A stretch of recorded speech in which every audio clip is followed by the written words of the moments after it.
That was the smooth, silky sounds of Star Wars The Mandalorian, The Child, Animatronic Edition. Yes. Which just arrived at our doorstep. Today. Early. You see, he's very excited. Super happy. Welcome to our home. Little baby Yoda. Little baby, the child Yoda, baby child Yoda. We'll name him Caesar. Caesar?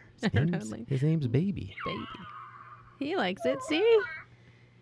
Yeah, he's we pre-ordered this guy How many moons ago? a few months ago. The beginning of pandemic. Yeah, that's right. The beginning of pandemic, and it wasn't supposed to be delivered till December 17th. And the thing about Amazon, when you do pre-order, sometimes you get them very early. This is very early. We got ours today, and everyone else is still on pre-order or not getting it till next week. Today is October 9th. Yeah, so he is cute. We've been waiting. We haven't bought many Baby Yoda things. We wanted to wait. Only Baby Yoda thing we bought was the 10-inch. To be fair, I talked you out of getting every single plush one that you saw. I know. Saying, no, hold on. Hold on. Wait He's going to be for cool. the pre-order one.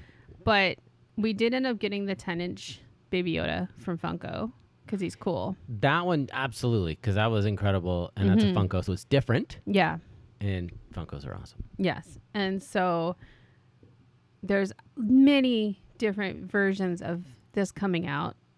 And I think Hasbro might have done a couple versions too. But this one is just... They've done ones that are cheaper. They're like the third of the price. They're like $20-something. Yeah, it doesn't have the mechanics in it. Right. And it's softer and it's cheaper and it's probably cuddlier, I would say. Because I noticed under where their feet is, it's usually just like a pillow type thing, like a little stuffed pillow so he can stand. And isn't there one that's sort of like in the pram? What do you want to call that? Yeah, thing? yeah. One came in the pram, The carriage thingy. Yeah. The floating carriage. Did he come out of that? Or he sort of He does? might come out of it. But he doesn't do anything. But he came like with a frog and a cup. Right. But he doesn't get to hold or do. I think one of them came where you can put the frog in his mouth and he'll spit it out. But they're cute. But if you're going to own any Baby Yoda, it's the one by Hasbro. And you know it's the most expensive one because it's animatronic. And it says animatronic edition on it. Yeah, so and also it's the most, like I was saying, it's the right one because it's the most expensive one you've seen. That's true. And it also comes with the Mandalorian necklace, which I am wearing, and I'm never going to take it off. Yeah, and he's about 8 inches tall. Yeah. He's not massive, but he's so cute. He actually looks like the size of the character. Do you think he's about 8 inches tall in the movie or a little bit taller? I think so, because remember when he's standing next to Mando, he's like just above his ankle a little bit, right? Oh, like okay. He's pretty tiny. I'm impressed of this little thing. Yeah. I feel like the movements of the face and everything is pretty awesome. Like, I don't know. Just brings us joy. I did take the necklace off. It was irritating me. Oh, how? Because you're not meant to wear it. I think I'm just warm. Baby Yoda's meant to wear it. And that string be hot. You could probably get this necklace in a real metally versus one. I guarantee you that Mandalorian thing is on Etsy. Oh, I'm sure. And if Comic-Cons were going and we didn't have the pandemic, we would sure be able to buy this by now by some vendor at a Comic-Con for sure. But he's so cute. And I love that you can lay him down and he goes to sleep and you can wake him up. What I like about it mostly is like you can just leave him on and he'll just every now and then come on and do something. Right. Which is really cute. But his expressions are great. This is the best looking one I've seen. And I have a feeling if you don't get it now, you're not going to get it. Like it's going to be the Cabbage Patch thing at Christmas time where everybody's going to want Beanie Baby? This. Yeah. So he makes 25 sound and movement combinations. Mm-hmm. He's pretty awesome. Lay down for nap. That's my favorite sentence on this box. Lay down for nap. For a nap? Let me see if I can make a different sound. Activate force move.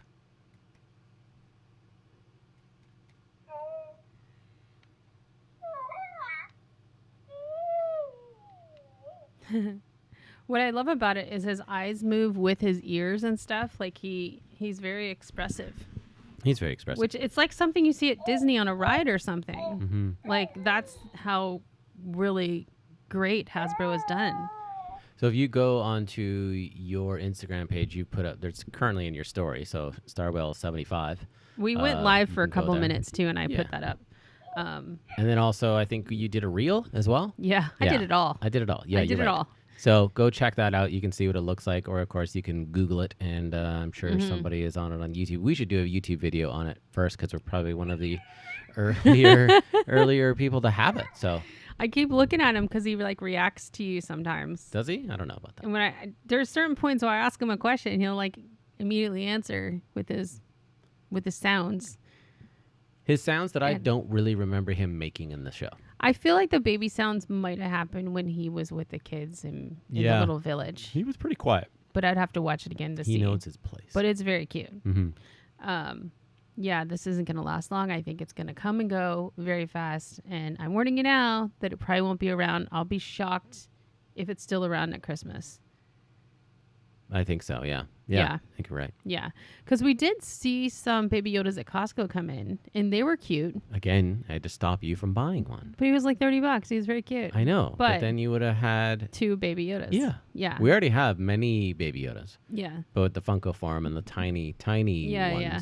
And that's fine. I got one in every size. Literally, do. I have the little tiny one, the regular size Funko one, the 10-inch, and then this one that's like 8 inches. If you line them all up, they're all different sizes. It's going to make for some great beer photography for sure. Oh, for sure. And reaction photos. Yes. Or actually reaction videos because he'll react to it. So, anyway. Yeah. I think we talked our baby Yoda stuff out. But it's so cute. It's awesome that we have it. It's not as awesome without the visual. So seeing that, it's heartwarming. I will die for this toy. You will die for this toy? Yep. It's like your child now? Yep. Oh, yeah. It's part of our clan now. Oh, he's a Smith. He's baby Smith. He is. No. Welcome to Smithmas, buddy. Your first Smithmas. Aw. Oh, we can get him a stocking. We can. Absolutely. We're really crazy now that we're making a stocking for a toy. Christmas.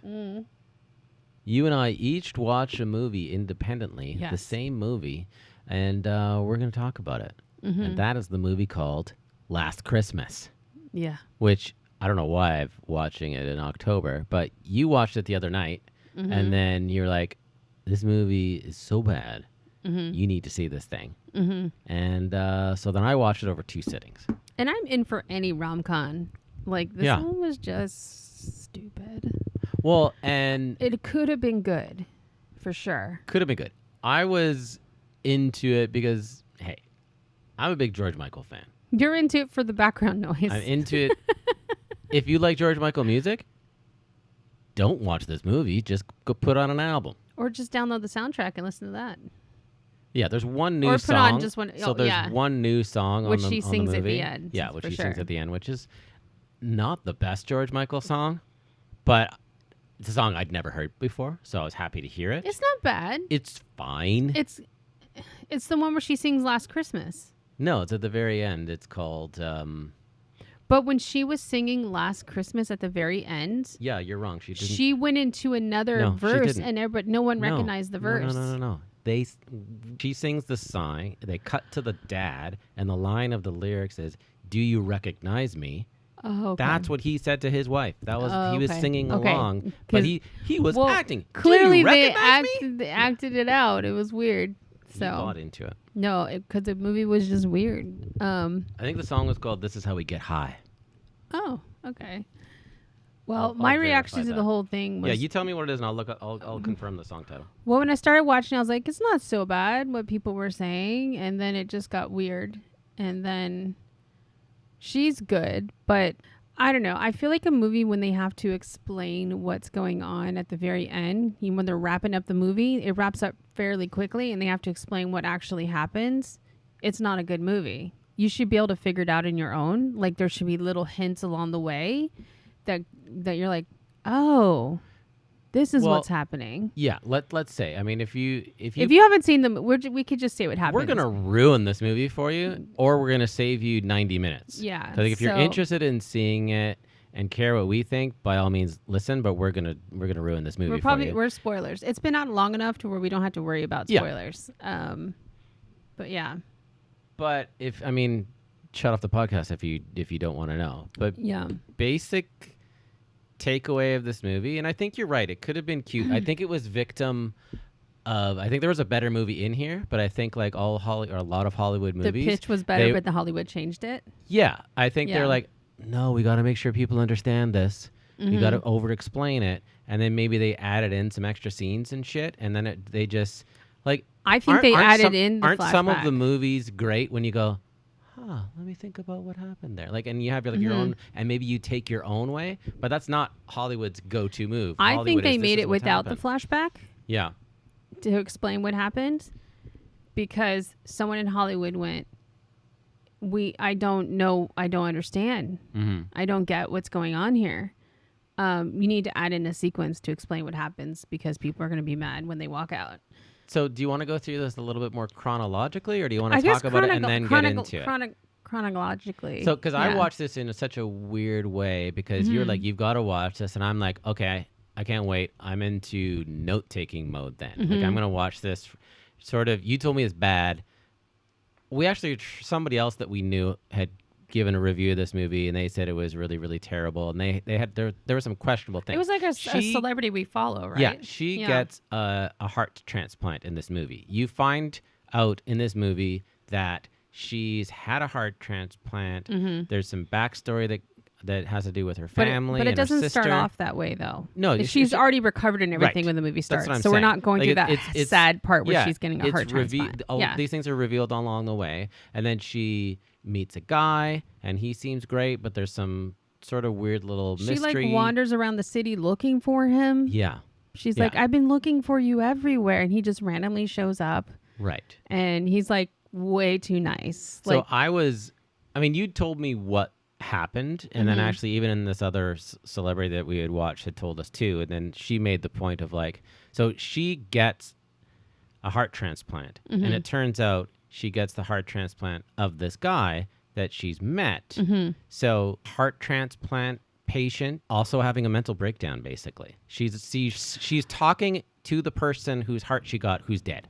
Yes, and apparently this is a real thing in heart transplants. People feel like people feel like they've lost something, and they go through some kind of weird mental thing, getting an organ replaced. And so this is kind of a real thing in real life, not seeing the ghost of the person you got the heart of, but like becoming slightly unstable. But she makes it a great speech. The best part of the movie is the speech she made, and I probably won't even say how she said it best, but she said something like, when they take your heart and just throw it away, it hurts. Like they just threw away my heart. Like they took it, they ripped your heart out and threw away my heart, and I don't know what to do now. Which that told in a pitch would totally sell a movie. Yeah. Like that sounds like a George Michael song. She said it way better than that, but I was just like, that was the one part of the movie that made me kind of sad. Right. For that, and I never thought about it that way. When you get a heart transplant, it's like they throw it away. They throw your heart away, and that's like she was saying to make a point. It's the biggest part of me. Right. It's my soul. They took my heart, and that made me want to cry because I thought that was really sad and made sense. So that was I just think the movie could have been so good, especially with that speech written in the script. Right. They could have done a better way, and I kind of feel like the reveal could have happened when she gave that speech because it was coming. Well, and here's the thing: when you told me that, I was just like, "Oh, that's interesting. That sounds good." And it was a little bit less impactful for me because I knew it was coming. Plus, I think I was watching. I watched this movie in 2 or 3 different pieces, and the last part I was like, "Oh, I'm cooking dinner. I should throw on the rest of this movie that was sort of half watch." Yeah. And so I liked the beginning of it, and at the ending, I kind of partially heard that scene, but I didn't. But then the flashback actually makes no sense because the flashback, all of a sudden, she realizes that oh, the guy I've been talking to is dead. I've got his heart. And the audience sees the flashback of the two of them going to the hospital. But she wouldn't ever see that. But what triggers that flashback is she goes to his apartment where she apparently had sex with him, sex with a ghost. They didn't have sex. Oh, okay. She slept with him. They kissed. Oh, he says you're tired. You should get a good night's sleep. But they kissed though. Oh. In his apartment. Okay. In bed. Right. And so she goes back to his apartment because she couldn't find him again, and there's a real estate agent there, and she's like, "Where's so and so?" And he's like, "What do you mean? This place has been empty. The guy died months and months ago, and then we've been selling it. Although the place hasn't sold in New York yet, or wherever they're at, London, it hasn't sold yet. Right. It's been months." And he finds the guy's cell phone in the cabinet, and she's like, "Oh, that's his. I'll give it to him. That's why he never used his phone." Amazing battery in this. He kept saying, "I never use my phone. I hate phones." Yeah. So she couldn't text him. Right. And so she takes the phone from the real estate agent, and then he said, "No, he's been dead for months." And then she goes into this weird, what the fuck situation, and then her head starts rushing, and then she has these flashbacks to where all the moments she did spend with him, like ice skating with him on the ice. Yeah. Ice skating. Where else do you ice skate? When you ice skate she was ice skating with him. They broke into an ice skating rink and ice skated. They show her by herself now and not with him when we originally saw it. They show scenes where she's by herself instead. And so, and then she flashes back to her in the hospital being rushed in for heart surgery, and then him getting hit by a bus on his bike. Right. And they're both being rushed in at the same time. Right. And she sees his face in her flashback. Like, how does she have that memory of him coming into the hospital? Because I guess they share hearts. I guess because she share hearts, yeah. Or not share. She has his heart. Yeah. So she has part of his soul, I guess. Right. Which explains the beginning, because she was sleeping around at the beginning and just sleeping. Like, she was like the dude in the relationship, but she would go sleep with one night stands all the time, which makes it sound weird. Like, it's like, oh, she's kind of a dude because she has a dude heart now. Right. Like, it's... I love movies that starts off interesting and then just totally flips it on you, and you don't even see it coming. And then you just see it all of a sudden. But I don't... Being explained like that is really... I can see this movie getting pitched, which is just like, okay, we got Khaleesi from Game of Thrones. Yes. It's about a girl that gets... her heart is replaced. She's kind of messed up from it. She's kind of messed up. There's a great speech in it where you talk about we're throwing her heart away. She's also Russian. By the way, we've got all these George Michael songs in it, and it's going to be a rom-com, but it's also kind of the Sixth Sense. She actually doesn't know, and she's talking to a dead person the entire time. And then finally, we're going to reveal that, and then boom, we're going to end it with a brand new George Michael song. And we only need $85 million. All they heard was George Michael, George Michael, George Michael. Exactly. Right. Heart. And so, And it's like, last Christmas you gave me my heart. Yes. So she must have had heart surgery last Christmas. Right. So the concept was there, but they messed it up by having to explain it. Because the same person that they pitched the movie to fucked it up. Yeah. He's like, there's a lot of GPs out there, general public, who won't get it. It could have been a really good movie. I mean, if you need to watch it just to hear her speech, because it's really sad, and that's the only part that made me cry a little bit. Well, so I took some notes while we were watching this, so we didn't actually go through it in chronologically, and that's fine because I think we just gave an overarching review of it. Yeah. The notes that I had were solid opening. So it started with them singing. There was like a church situation, and I think she's a singer / actor trying to be. Was it her as a little kid? Yeah, it was her as a kid. It was her as a kid in a church choir. The mom, dad, and her sister were sitting in the audience, and they're all estranged. No, but when they were kids. No, but in current time they were kind of all estranged. I know, but I'm talking about the opening. Yeah. So the opening shot was this, and you can see that the sister is sort of like a little bit pissed off because it was like she gets all the attention, and she was the singer, and she's the talent in the family. She was the talent in the family, and they were singing. I think they were singing "Heal the Pain." Let's double check. Okay. But anyways, then credits happen. You're hearing, you can see that it's in London. I absolutely loved the part of London that they were living in. Like that was like the Stars Hollow version I would love of to London. do Christmas I would love at to London, live there. because Christmas at London apparently is really nice. Like they have like a cool Christmas street and stuff. Yeah. And then it cuts to a scene where she is modern day. She's in a bar. She hooks up with a dude. They have the same haircut, by the way. And again, she's playing more George Michael song on the jukebox, and there was this bit of a banter back and forth, and it felt like a meet cute, to use that rom-com term. Yeah. But it was a different guy. Later on, that's not the guy in the movie. It's just a dude she sleeps with. She just sleeps with dudes because she has a dude's heart. And I don't know if you remember this, but in the morning, finds out that there's another woman. Like, so the guy picked her up in a bar, took him back to his place, and then the wife or girlfriend comes home. Yeah. So she gets kicked out of that place. Yeah. So anyways, it was a little... Yeah. So it kind of feels like she didn't have any place to live. She moved out of her parents because there were some problems with her family, who, by the way, is Russian. Yeah. Her whole family's Russian. She doesn't speak to her sister, and her sister's a lesbian, and I don't know, was she against lesbians before? Because it made it sound like when the sister came out as a lesbian that no one gave a crap. Or they didn't care. Right. Like, even the sister was like, why are you lesbian? Yeah. Because she was the whole movie, she was trying to apologize to her sister. It's never really explained. It never explained what's going on. well enough. And if you're going to over-explain one thing, then you need to over-explain more things. Well, they had the family thing going, but they didn't really touch base on that. They just know they're all crazy Russians or something. Yeah. But she doesn't come across Russian at all. No. She comes across incredibly English. They all have Russian accents. She's British. Yeah. Did her sister have a British accent, or was she Russian as well? A little bit more Russian. What? Yeah. They're sisters. Yeah. They're not that far from age. Yeah. Because I know, like, if you raise a kid in London or England, you're going to grow up with a British accent. Right.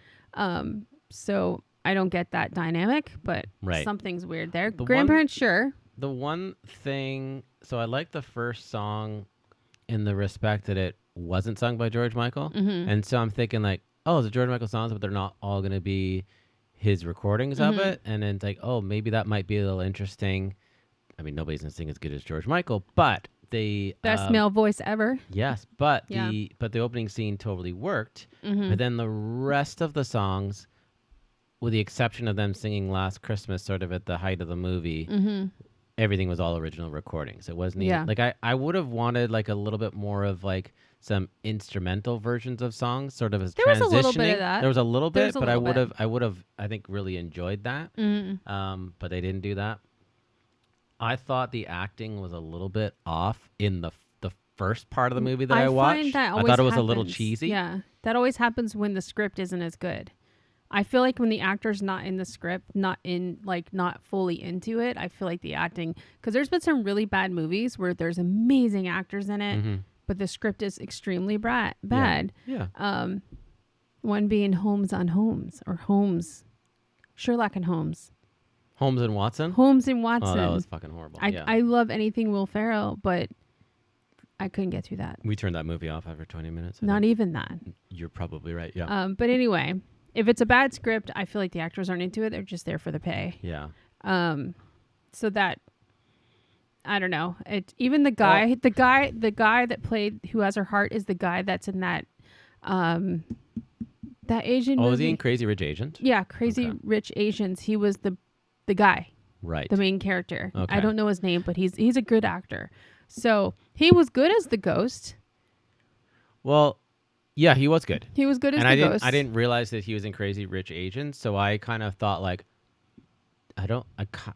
Emma Thompson was in it. She plays the mom. She's also one of the producers. She plays a Russian, which is fine. Why she decided to play Russian, I don't know. I don't understand. Is the girl from Game of Thrones? I can't remember her name right now. Is she Russian in real life?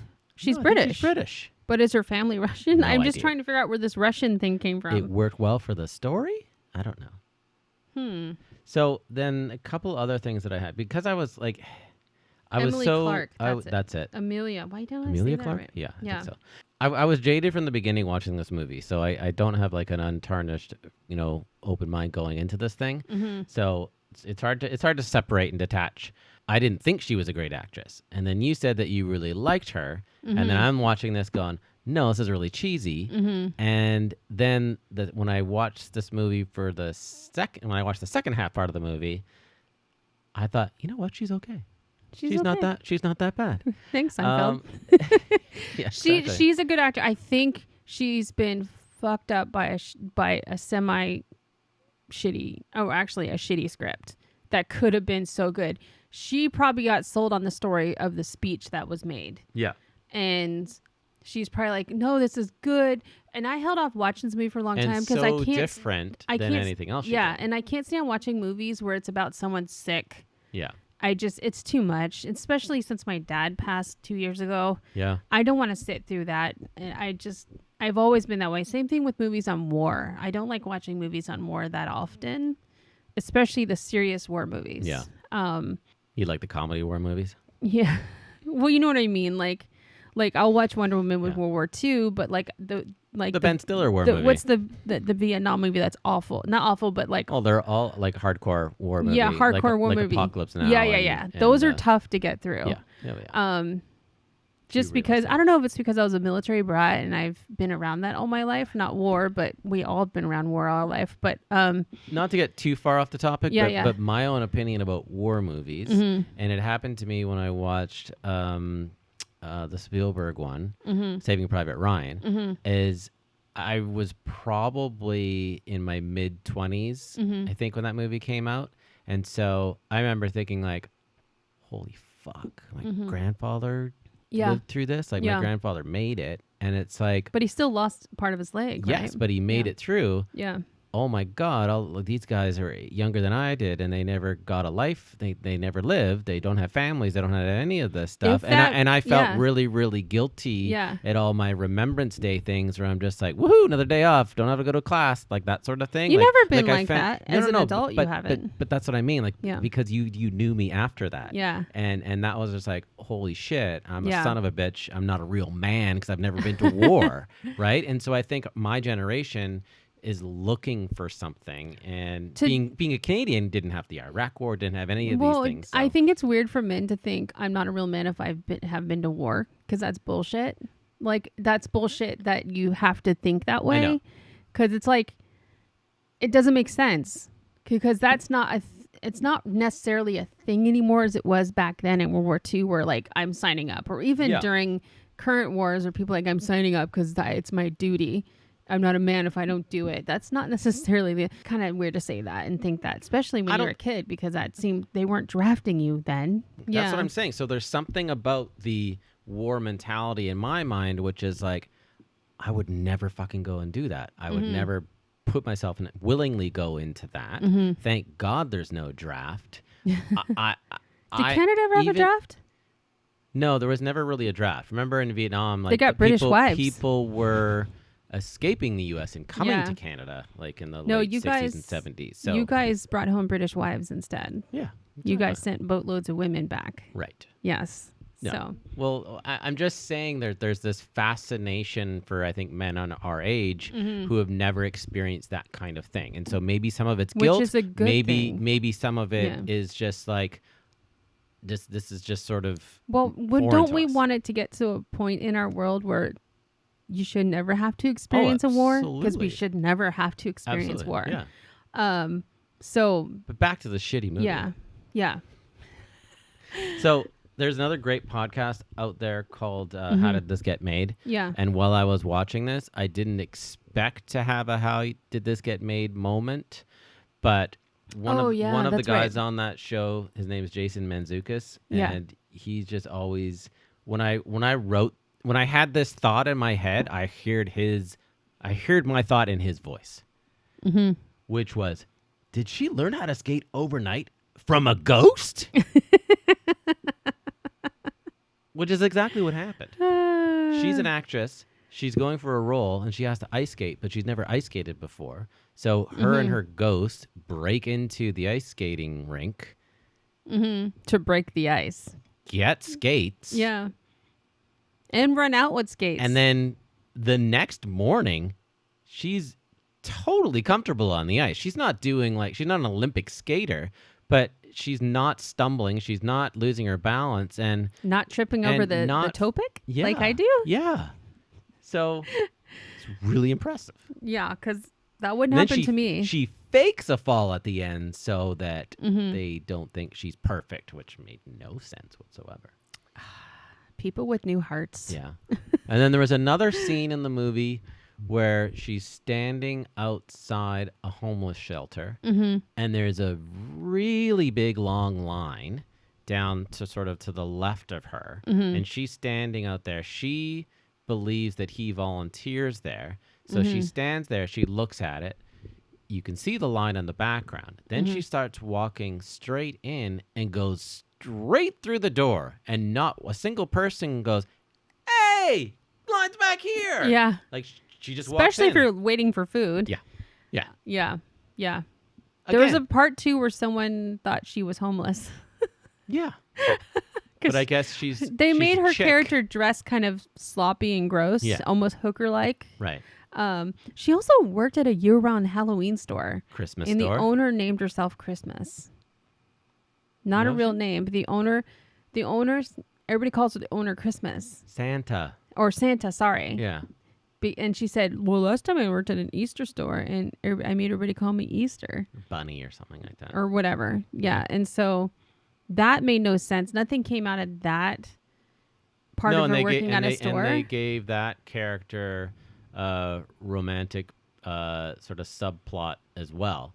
Not for no real reason. I actually thought for a while there, I didn't realize that I thought it was what's her name's dad dating the store owner for a minute. For a second, I thought they look very similar. This guy just comes out of nowhere. Yeah, but I actually thought that was her dad that she was dating, and they didn't realize it. And I thought that's how that was going to connect. Like, let me introduce you to my... Were you sewing while you were watching? Potentially. Yeah, probably. But that's what I thought was going to happen. I thought, no, I wasn't sewing, actually. You were just wrapped No, but up. the character does look like her dad a little bit. And I actually thought that. And I thought, oh, dad said... Because dad even said he was dating someone. Are you saying all white guys look the same? Is that what you're saying?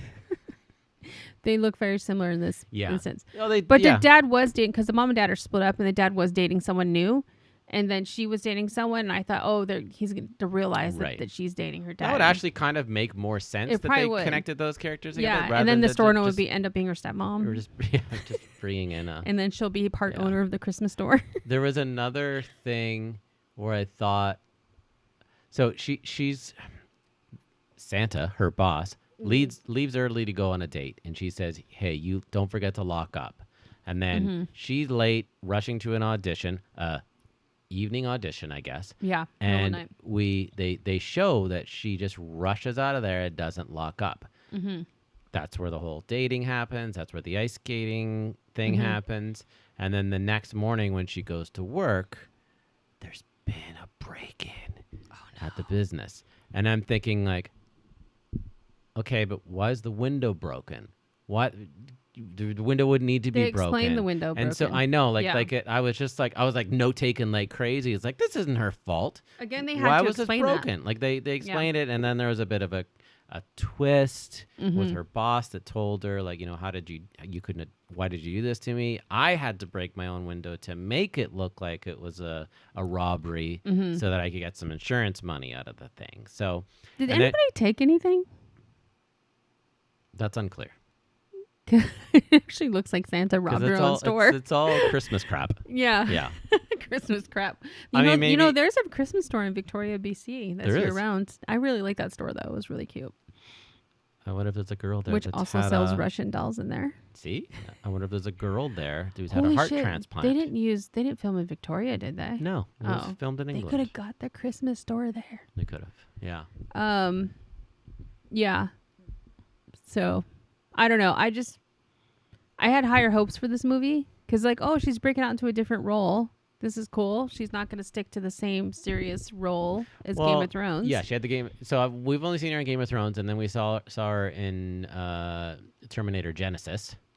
Oh, was she in that? Yeah.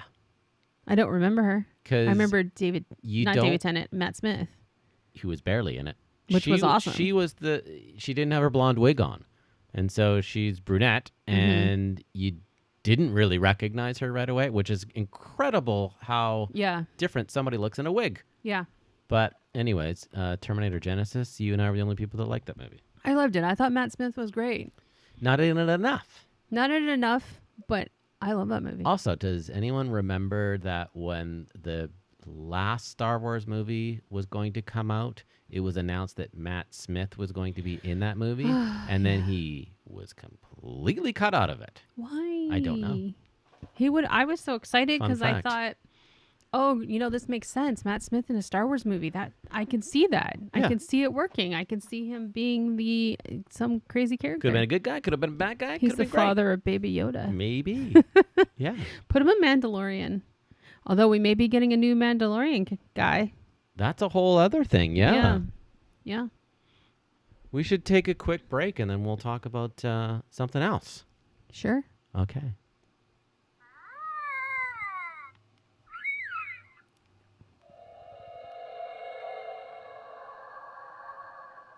Welcome back. Thanks, baby yo. You're a good intermission kid. Transition point? Transition points. He's a commercial master. See, he's still responding. What a cutie. So we were just talking about Last Christmas. Don't see it. Basically, don't see it. Or see it and yell at the TV. Or see it and tell us what you think. Yeah. Let us know. Yeah. Send us a message. What was your favorite Or did you point? already see it? Or what was the worst part about it? Or what was your favorite George Michael song? Yeah. Thanks, Baby Yoda. So now another movie we just watched. I have been fascinated with the Sam character at Spirit Halloween from Trick or Treat. Trick or Treat? Our Treat. And I've never seen this movie. I know there's a history with this movie where it never made it to theater. Yeah. And because it was too many competitive movies, I guess, they weren't sure about it or whatever. Yeah, so this movie was supposed to come out in 2007, and then it came out. They were concerned that it wasn't going to do well against Saw 4, and so it got shelved, and then it came out later, like on video. Direct to video. Yeah. In the year 2009. I don't know. Like, I think we saw the Sam character on like a sweater in Hot Topic. In like Hot a couple Topic, years I ago. love this sweater. Yeah. And then I finally broke down and I'm like, I'm going to buy this sweater because it's been on the sale rack forever. But also, you were like, but what is this from? Do you know it? Like, I didn't know what it was. I don't either, but I we loved liked it.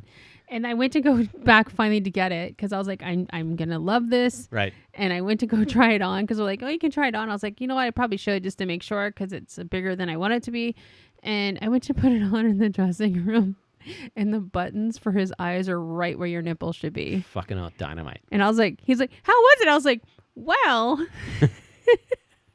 I don't think I'm going to be getting it now. Well, 17-year-old boy, let me tell you. Let me tell you, it accentuates my nipples. Yeah.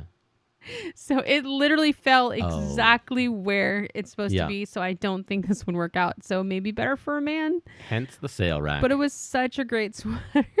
Yeah. Until that. But then I'm just so fascinated with the aesthetic of the Sam character and the lollipop and like him murdering people with lollipops. It's a strange movie. It's a strange movie and makes no sense. It's got problems too, and I don't care. I don't care because it's ridiculous. Yeah. There's werewolves in it. Everyone in this town is killing people. Yeah, it's told. And then they kill each other. This is one of those things where they do some of it's a bit out of sequence too, so it was kind of, and maybe that made things better. They show how everything's interwoven together, and it was questionable, but I enjoyed it. Oh, if you sit down and like analyze it, you're gonna have a lot of problems with it. But I liked it. It has the what is her name, Anna Paquin, or from True Blood? Is it Anna? Is that her name? So I thought it was something like Paquin or something. I think you're right.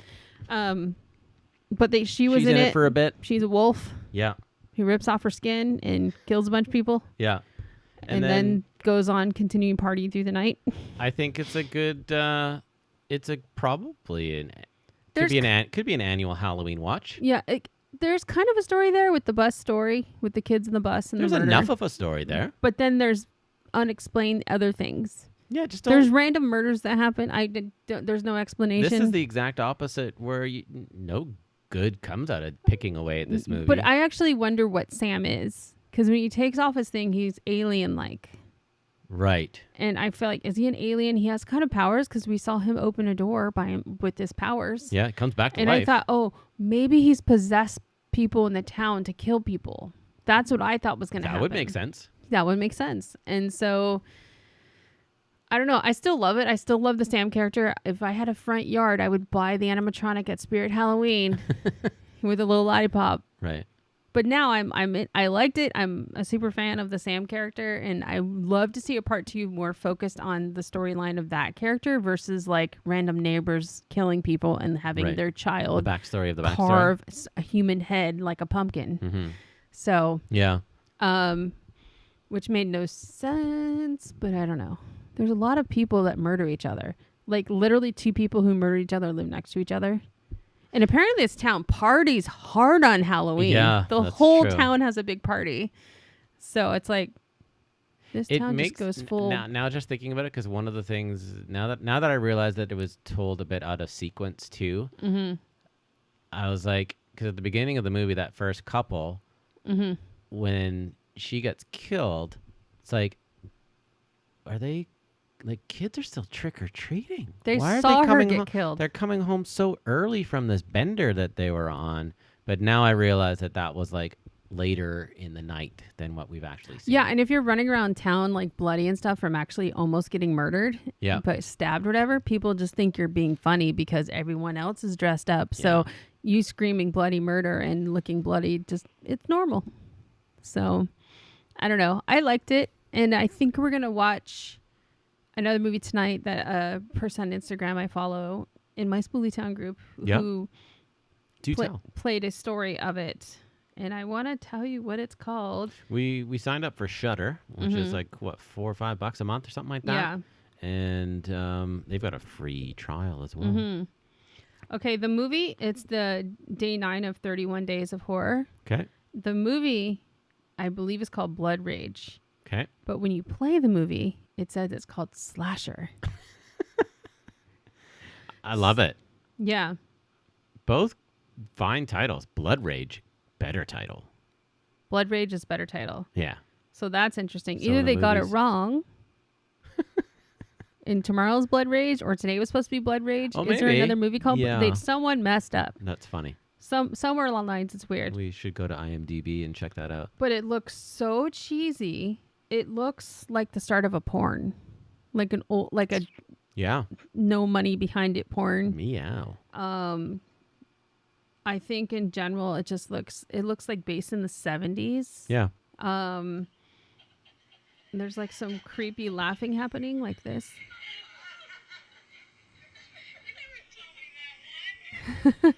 That just sounds like a party scene. So that's out of context. But it does look like the beginning of a porn. So we should totally watch this. But I don't know I know if we're going to get through it. Hopefully it's good enough to get through. But I do enjoy that Shudder is having the 31 Days of Horror. Shudder's got some good stuff on there. They've got good classic things, and then they've got some like horror comedy stuff, which is good. And so if you want to watch like a cheesy movie versus like a good horror movie, and they have all the Halloween movies. But we also just watched one of the other movies on there, which is the one where they tell the stories. Scare Me. Which was really good. It was a Shudder original. And it was awesome. And it was... Awesome's it was good. I enjoyed it. Yeah, and it was... what's her name in it? She's so funny. She's in The Boys right now. Yeah. As... I don't know any of the names. Back to the names we can't remember. Can't say. You're just going to have to know. Yeah. Check out Shudder. Anyways, check out Shudder. It's good if you like scary stuff, and I think that it's even got a gulag. I love gulag, which also looks like something that came out of Trick or Treat movie, because they have a bunch of pumpkins in the movie starting out like that. But yeah, I like it. So now I want all the Sam things from Spirit Halloween. I'm just going quickly to see her name. Her name is Aya Cash.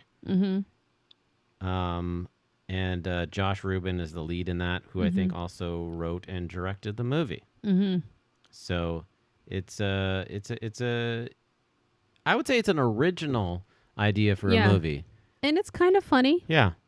And it's not like freaky, scary, gory or anything like that. No. But it's sort of, I would say, a little bit clever. Mm-hmm. And yeah, I'd say it's more clever than anything. If you're interested in sort of watching movies that are a little bit more clever and they play two writers and they're trying to scare each other in this creepy cabin. It's not even a creepy cabin. Yeah, but we won't ruin that one though because it's so new. Yeah, it's good. But yeah, but I suggest that one. I love that they have old Elvira stuff on there too. I would love to go back and watch those. It's that perfect kind of app for when you want to watch a shitty, cheesy movie, like something on purpose that's bad to have a good evening. Yeah. And then, but I like how they categorize it too into scary movies. Yeah. Because I'm not really into the Saw type movies. No. I'm not really into gory movies. I want well thought out movies or really cheesy, like Sharknado type movies. Like it's never gonna be a Saw movie that I'm into. Really scary movies. I like Halloween. Are difficult to make. Like the last really good horror movies were like The Ring. Like those were really I good. like stuff like that. Granted, there may have been other ones since then. I guess we don't watch a lot of scary movies. There's a lot of bad ones out there that's just like total just blood fest. Yeah. I rather have like a really good scary thriller. Yeah. Than or like or like Devil Baby or Baby Devil. Hell Baby. Hell Baby. Yeah, Hell Baby. Hell Baby made me laugh so hard, but it's so messed Comedy up. horror is comedy horror is good. Yeah. We should watch that again. Hell Baby? Yeah, Hell Baby. I think we made Ray watch it. I think so, yeah. Yeah, that was good. It's good. I wonder if they have Hell Baby on there. They must. It's somewhere. It's on one. It's definitely on one of the streaming platforms for sure. I think it is on there. Yeah. But that's Why am I yawning? I don't know. Coffee kicking in. Because I'm yawning? That coffee was good. Coffee should be kicking in. By the way, Scott has embraced the pumpkin lattes at Starbucks. Mm-hmm. We didn't talk about this yet? No. In this episode? No. Oh, shit. We talked about Baby so, That's right. The biggest thing about those at Starbucks is they're full of preservatives and sugar. We've been following a coffee guy. James Hoffman on YouTube. Yes. Incredible coffee nerd. Yeah. Check out his channel. Every and anything you've ever wanted to know about good coffee making, this guy is uncovering it all and is really, really good presenter at nerding out on coffee. Yeah. So he made a pumpkin spice latte video. He did. Homemade. Hardcore homemade. And we did his recipe. We did. And it turned out delicious. It's delightful. I actually was trying to get the foam at the bottom of the glass because it has more of the spice in it. And I was like, I need more. Yeah. We're definitely going to get another pumpkin and make more because I want to enjoy this all the time. Right. And I did not realize that I really enjoy cinnamon on top of coffee. I see why Starbucks puts cinnamon out now. You are new to the coffee game. Where's the cinnamon for on top of hot chocolate? Because I don't know if cinnamon and hot chocolate go very well together. Yeah, I don't know. For me anyway. But it goes well with coffee. So if you order coffee year round, there's nutmeg and cinnamon there. Just add those two and you kind of get your pumpkin spice. Exactly. But yeah, we cooked the pumpkin. We pureed the pumpkin. And actually, no, we juiced the pumpkin. Yes, we juiced the pumpkin. We juiced the pumpkin. And then we because we have a Jack LaLanne juicer. And reduced. And reduced with a bunch of spices in it. And it came out really good. It's actually, I can't have the pumpkin spice latte at Starbucks because it's loaded with sugar. But I like this. The real recipe does have 500 grams of sugar, but we use 500 grams of monk fruit. Actually, we use less. We cut down. We did. We cut down less. I didn't see, with all the cinnamon and the nutmeg and the bark, the cassie bark or whatever it's called. Yeah. In it, or the ginger, I felt like it didn't need that much sugar. Well, I also want to taste the coffee. I do like the Starbucks bullshit pumpkin spice latte, but it is very sweet. It doesn't need to be that sweet. I don't think it needs to be that doesn't really sweet. taste like coffee. It tastes actually like sweet drink. Yeah, it actually gets a sweetness in everything from the cinnamon and everything in there. If you're using a good cinnamon, like shitty cinnamon at the grocery store you buy for every day is bad for you. Yeah. Buy the cassie cinnamon, whatever it's called, or wild cinnamon. Right. That's a better cinnamon for you and it won't hurt your stomach. But this is good. I think with the good cinnamon, like a real hardcore good cinnamon, You don't need that much sweetness. No. I think I cut it down tremendously. It wanted 500 grams. Yeah, we did. I think we did like 30 grams. I think we did 130. Yeah. Okay, 130 because grams. When we tried it, we started low, and then we tasted it, and it still came across like very vegetable-y, and I wanted it a little bit sweeter, but still a fraction of what we normally. Yeah, and then what the recipe called for. But also, there's sugars already in pumpkin, so when you reduce it to a syrup, it's going to bring out those sugars already. That's so you don't need to add that much sugar. I'd say if you make it, cut the sugar back because I guarantee you won't need it. It'd be interesting to make a homemade caramel to swivel on top. Oh yeah, that's a good idea. Like a sugar-free caramel, which you're like, how do you make a sugar-free caramel? Caramel is all sugar. I want to know actually how I make eggnog. That's easy. You can just look that up. People do it all the time. Part egg, part nog. Yeah. No, but I should, because I mean, rather than buying it, because it's full of sugar too, right? My next thing. Yeah, exactly. Oh, so you can make it with monk fruit as well. Yeah. That'll be good. Fun do you have to boil it? I have no idea. I've never looked it up. I've had fresh eggnog before, and I thought it was absolutely incredible. Oh, you should do it. Mrs. Meek made it. Aw. Yeah. Full of sugar. Probably was. Hopefully less sugar, but no preservatives and anything, so it's probably a better way to do it. So I'll do that next. Yeah, that'll be interesting. Then you can have an eggnog latte. Yes. This is where it's going. You like that. I do. You can do an almond milk eggnog latte. Ooh, yeah. I'll definitely do that. Because dairy, we know, like milk in general, is loaded with sugar. It is. So this is why a lot of us drink almond milk and sweetened almond milk, because I never knew that just milk in general, they added sugar to it, which is insane. And not just a little bit of sugar. A good amount of sugar. This has been Sugar Talk. Sugar. All sugar. What do you think, Baby Yoda? He's off again. Are you turning him off? No. He's on. Are you turning on, Yoda? He's just really funny. Yeah. Yeah, so we like it. You can post the recipe. When you put this up, you can post the recipe to do it. If you get a wild hair and want to make your own pumpkin spice latte and feel wild fancy, hair comment. And feel fancy. Yeah. I'll absolutely share it in the notes of this episode, because definitely follow James Hoffman. He's a great YouTube follow, and you'll learn a lot. He'll change your coffee ways in no time. He got me to buy a Burr coffee grinder. And you're distracting me, you Baby Yoda. No, he upped my game in coffee, and I can't thank him enough for that, because my coffee game is on point now. Yeah. So is our Chemex. Yeah, we've invested a lot in coffee products this pandemic. Yeah, you got me drinking coffee. Actually, the person who got me drinking coffee is a YouTuber. Her husband showed the Chemex, and I was like, oh, Scott may like this. You should tell him about it. And then I ended up trying it, and I liked it.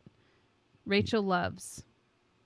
There you go. Rachel Loves. Check her out too. She has 2 different channels. One of the channels, one's a cooking one, and one is makeup. But if you go there, you'll find her other one. I think it's Rachel Loves, and then Rachel Loves Cooking or something like that. Okay. Well, that's 2 good. That's 3 good recommendations then. Yeah. So she recommended the Chemex because she was comparing it to other pour-over coffees, and the Chemex ended up being the best one. And I thought it would be a great gift for you, but we ended up buying earlier. So it is so good. Yeah. We've talked about Chemex before. And well, you like awesome the craft of making drinks. Any drink. I do. Like you make your own kombucha. You've made your own beer many times. SmittysBrew comes from somewhere, and I like to brew different things. If you can make it, and if you can make a drink, you will make it. Yeah, absolutely. Yeah, absolutely. So, yeah, I've made kombucha. I've made beer. We've made hop cider. We've made regular cider. Yeah, I have made cider before. You're right. That was my thing for a while too. What else? Yeah, and just brewing better coffee, making better beer, and making butter beer. And we did make our own butter beer, and it was fabulous. Yeah. I wish I can still have that. And then cocktails. Yeah, we make good cocktails too. Nothing wrong with knowing how to make a drink. Yeah. If you can make a good cocktail with good liquor, not shitty That's liquor. the thing with everything. Better ingredients, you get better product. It kills me when I see people go into a liquor store and grab like shitty liquor. Yeah. Like Jack Daniels. Are you kidding me? You know how many people are making amazing whiskeys and bourbons and you go grab Jack Daniels. It doesn't have any shit in it. Yeah. You literally are buying water. Yeah. Well, no, they water it down. It's other sugars and other preservatives. It is, and then they chemicals. go and add water to it. Yeah. So we've talked that to death on my other podcast, The Pint with Friends, where we talked about all the crappy shit in those ready-to-serve drinks, whether it be the nudes or whatever the hell they're called, and all the flavored vodkas and other bullshit. Yeah. Look at those ingredients. They're just awful. And if I don't think they're required to list those ingredients or the nutritional charts. Yeah, you're probably right. But how many times, I don't know, just so many people, I say it again all the time. It's like, I don't like beer. Well, you're having the wrong beer. Yeah. But that's another story, and that's another podcast. That is. We talked about it. Look at the SmittysBrew podcast we did the Refresh beer by Steamworks. I think you might have put that in the title. I did. That we talk about that in there for sure, especially the follow-up episode where they ended up giving us some beer. And an interview. You're right. That was so there was awesome. a lot. There was like 3 episodes in there. Yeah, for sure. For sure. So, I don't know. Is there anything else we talk about? We don't really have any news stories this week. Did you have a news story? I just have a funny little thing when we went to Spirit Halloween the other day. Okay. And I like popping in occasionally because they have new animatronics in there sometimes. Because we're into animatronics, obviously. Yeah. From Baby Yoda here. Yeah. And we were in there, and there was a lot more people there now too, which is crazy. But we went in there, and there was a family in there, and they let their kid wander the store. Little kid. Basically, they're looking at stuff, and kid is wandering the store. But the kid keeps floating over to the animatronics, the scary part of the store. You can tell that he's fascinated. Yeah. So when one of the animatronics goes off, he freaks the fuck out. Well, he doesn't freak. He runs and grabs his dad's leg and looks around. But he's hesitant. He's hesitant, but then he walks back. He didn't run off like he was scared and lost his shit. He was just sort of like, I don't know about this, but I need to get near my dad. He ran. He ran away. Yeah. He had to see it, but then he ran away. And then he came back and stood there, and he was right next to me pretty much. And I stepped on the thing to turn the scariest one on. Yeah. And you could tell he was excited that I was going to do it, but then he like freaked the fuck out and ran away. Yeah. But in a good way, in the fact that you can tell he liked it, but doesn't know why he likes it, but it looks scary. Yeah. It's kind of like you hate haunted houses, but you go in them because it's funny. He's a kid who's going to having a reaction because he was like maybe 1.5, 2. I don't know. What age do you think he is? 3? I would think he was probably between 3 and 4 years old. Okay. So and he is a kid who's going to grow up liking horror. Yeah. You can tell he likes it. He's fascinated by it, but he's not scarred by it. He doesn't know what to think. Yes. He's just like, but I like it, but it's scary, but I like it, but it's scary. It's one of those funny things. But the fact that he was standing right there and I just looked at him from the side of my eye and I hit the button and I was like, I'm an asshole. You scare this kid. No, but he kind of wanted it to happen. He wanted it. He was asking for it. He was asking for it. You saw that you kept saying he freaked the fuck out. He didn't freak the fuck out because freak the fuck out to me means tears, holding on to dad, and never coming back. But he did. Fact is, he did come back. He was fascinated. But by he it. did run away. Yes. So yeah, I guess he didn't freak the fuck out, but it was cute. Yeah, it was adorable. It was adorable in a funny way that the parents didn't realize. I would have laughed either way. Yeah. But it was heartwarming that he was just like, what is going on here? I do this again. I need to see this happen again. But I'm going to run away. But I'm sort of not sure. Yeah. Not sure about what was going on, but I like it. Maybe we should have did the one with the dog in the doghouse where the dog's head pops out. That would have scared him because that was just sort of startling the first time it happened. But it's also a dog. True. But yeah, it was really funny. Named Bubba. Yeah, I always wonder when you bring your kids into the store when they're that young and how they would react to those things because these animatronics have gotten pretty good. Oh, yeah. Yeah, so that was good. The one thing they haven't got figured out is the volumes of all of these different things. Is some of them are super loud and super scary, and some are quiet as can be. And I think they have to be. Like, I think there's one volume. Yeah, on some of them. But the things are really crazy now. Like, they're really, really impressive. There's some amazing little animatronic scary things, and they're expensive as can be. Like $200-$300, I guess. Would your parents do that? There's one animatronic they sell, and they don't have it in stores, and I can see why they don't have it in stores, but I really wish they would because I want to see it in person. It's like a clown, and he's holding a little girl and a little boy in his hands, but the little girl by her pigtails. Right. And the little boy upside down by his ankles. Yeah. And he's like, which one shall I eat? and the little girl's screaming. Right. And the little boy is doing something, and she's like shaking. And the little boy's shaking and screaming. It's just a horrible picture for any parent to see. But I was like, I kind of need to see this in person. It might be still on the Spirit Halloween website. And I was just like, where's this at? I want to see this because this is awful. And I need to see it. Yeah. It's just really weird. It is good. But I can see why they don't have it in stores because I think families would totally get freaked out. Be. But there's dead babies in there. There's a whole row of dead babies doing the... That's true. The way they line up the dead babies in Spirit Halloween. Devil babies, not dead babies. Well, they are. They're zombie babies. True. They line them up like the movie Caterpillar. Not Caterpillar. Please let that be a horror movie. Centipede. The Caterpillar. Like the movie Centipede, so the babies are lined up like the human centipede, but they've got creepy faces. Yeah, that section every time kills me. So how is that any better than that? So I don't know why they would hide that in the store. That's the devil babies, the hell babies are they're more scarring than that thing would have been. And those are dead, and the ones the clown's holding aren't dead yet. Exactly, they're still alive. They're still alive. But there's also like creepy girls on swings, and there's a lot of kid horror. A lot of dead kids in there already. That's what's scary. Yeah. And scary to kids parents. Are freaking scary, man. They are. Take it from The Shining and the twins. That's true. Down the hallway. So true. You could be really creepy as a child. Yeah. So. Yeah. So that was I don't know. I would love to see them sell that one in the store because I want to see it in person because it looked like it was like the guy looked like he was 7 feet tall too. Yeah, it was creepy. The little girl kind of looks like one of those Pixar kids, the Monster with the pigtails. The girl looks like that. And in true fashion, I can't remember her name, but that's okay. Piggytail girl? I remember. Can't remember his name either. So there you go. Let's leave it at that. What do you know? Yeah, that's par for the course. Oh, this episode should be called "We're Back at Not Knowing Names." Yeah, still don't know names. Mike and Sully.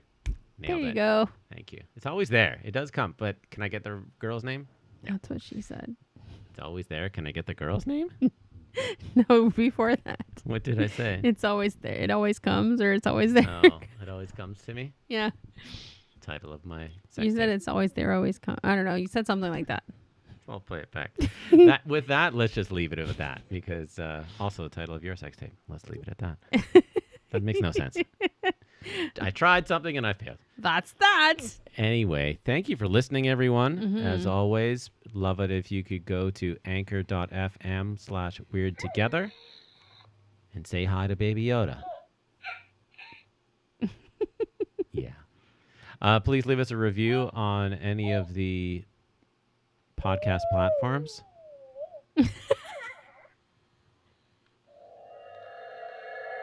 There you go. That's Baby Yoda leaving a review for us right now. Thank you. We'd love to hear from you. And until next time, goodbye Baby Yoda. Yay! Goodbye, humans.